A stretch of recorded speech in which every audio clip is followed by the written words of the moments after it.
Schmo with the pro, with the voice of the UFC, Jon Anik in the flesh, UFC 288. How we doing? Doing better now. It's been way too long. I thought that I had gotten on your bad list or something. It's good to see you. You're not naughty at all. We love you, Mr. Anik. It's been long overdue. We appreciate your time. My man.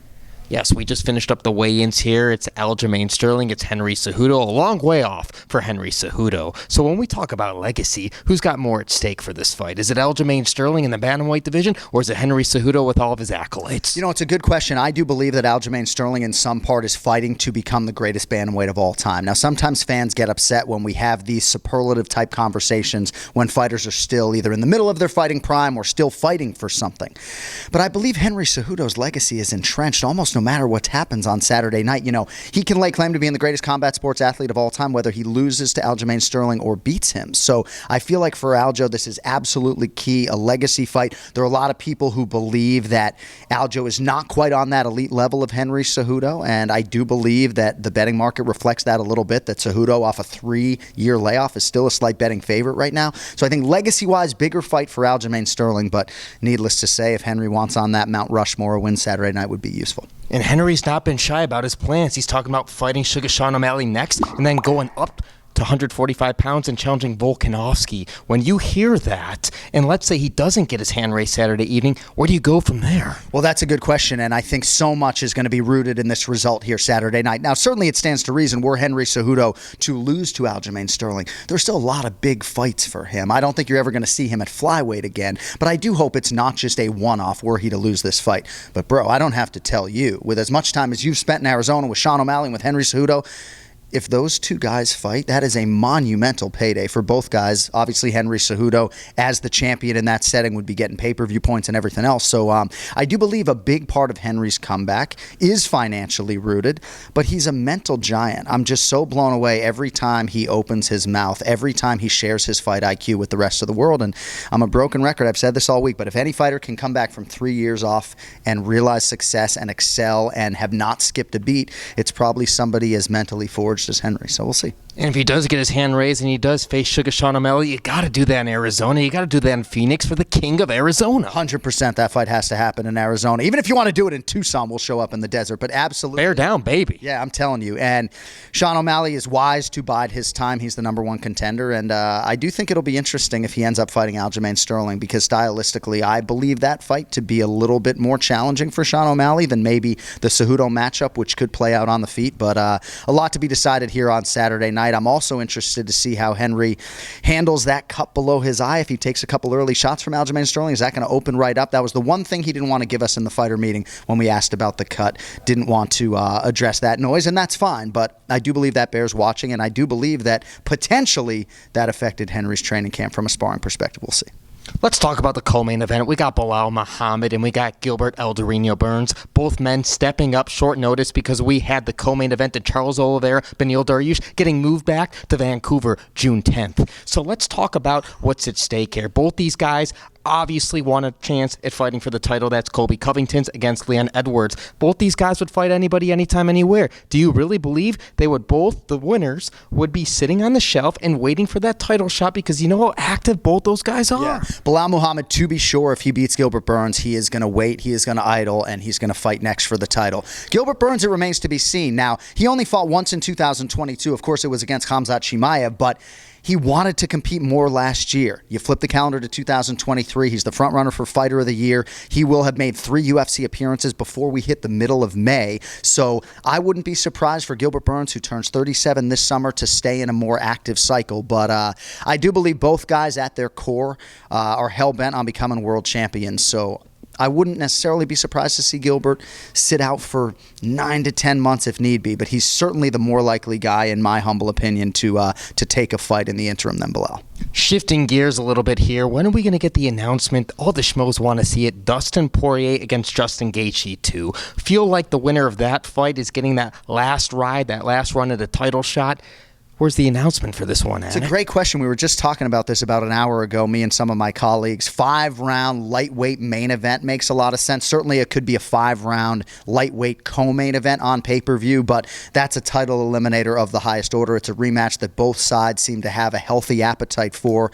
And I do think it could headline a pay-per-view as a non-title fight. I don't have to tell you those instances have been few and far between, but I think if you have a pay-per-view without a headliner, you can do a lot worse than Justin Gaethje versus Dustin Poirier, even if there's not a belt on the line. In that same division, Conor McGregor, the Schmo saw him last week. He was doing a little bit of drinking. He was at a BKFC event. He was front row seeing his former opponents, Chad Mendes, Eddie Alvarez, and then the main event, Platinum Mike Perry against Luke Rockhold. He went in the ring, and he went face-to-face with Platinum Mike Perry. But listen, we had the Ultimate Fighter. It's debuting shortly here in a few weeks. Are we going to see him face Michael Chandler? And if he doesn't face Michael Chandler, and let's say he's not fighting at all, who would be Michael Chandler's next opponent? Well, that's a good question. Drew Dober is dying to fight Michael Chandler if he can get through Matt Frivola this weekend. I do think you're going to see Conor McGregor and Michael Chandler in the octagon at some point in 2023.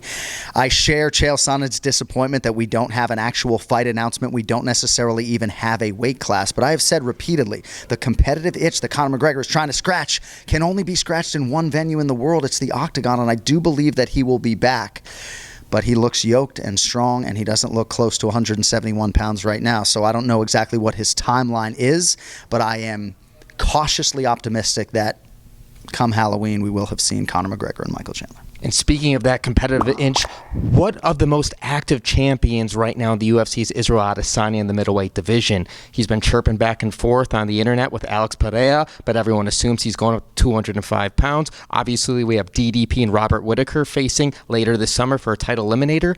Do you think that Adesanya is just going to face the winner of that fight, or someone maybe like a Jan Blachowicz would go down to 185 and challenge him? What do you think? I just think that is ambitious of Jan Blachowicz. I love you, Jan, but to think that he could make 185 pounds, I'm just not so sure. And the other thing promotionally you have to consider, if Jan Blachowicz wants to drop down to 85 and he wins that title, can he make the weight successively and defend that title? That has to be a consideration promotionally. Adesanya deserves so much credit for being the promotional workhorse that he is. I do believe if Robert Whittaker is able to beat Dracus du Plessis, that he will have laid the foundation for a third opportunity against Izzy. But I would also say about a third meeting in MMA between Alex Pereira and Israel Adesanya, I wouldn't be surprised to see that be the next fight for Izzy, depending on what happens at UFC 290. Alex Pereira has finally sort of mastered, for lack of a better verb, the weight cut down to 85. So now to go up to 205 doesn't seem to make sense, even though maybe there was some underlying promotional pressure to do so. I wouldn't be surprised to see Alex Pereira's next fight be at 85 and for the title, but we just have to see what happens. Certainly if du Plessis is able to beat Robert Whittaker, he will be the number one contender, but easier said than done, obviously, against Bob Whittaker, and that's a huge fight, huge setting in Las Vegas, but I think du Plessis is ready to shine. We'll see. And in that same weight division, what's the deal with Paulo Costa, Mr. Secret Juice himself? Everyone's been itching to see him get back inside the octagon. Who would you suspect he'd be fighting next? It's a great question. You know, obviously he was trying to get on this card on short notice against Jan Blachowicz, and I do think super fights for Paulo Costa are actually okay if he wanted to bounce between 85 and 205 pounds. I think most prevailingly disappointing for me is that Robert Whittaker no longer has an appetite for the Paulo Costa fight, because I'm not going to sit here and say that Costa is flaky. I have publicly supported him for years, but sometimes you just don't know exactly where he stands, and maybe there's some misinformation that you have to sift through when it comes to his public pursuit of fights and other things. But this sport's better with Paulo Costa in it. I do believe if he gets back to a championship setting, he'll be much better than he was at UFC 253, but damn, man, I wish he fought Robert Whittaker. That's the fight I want to see.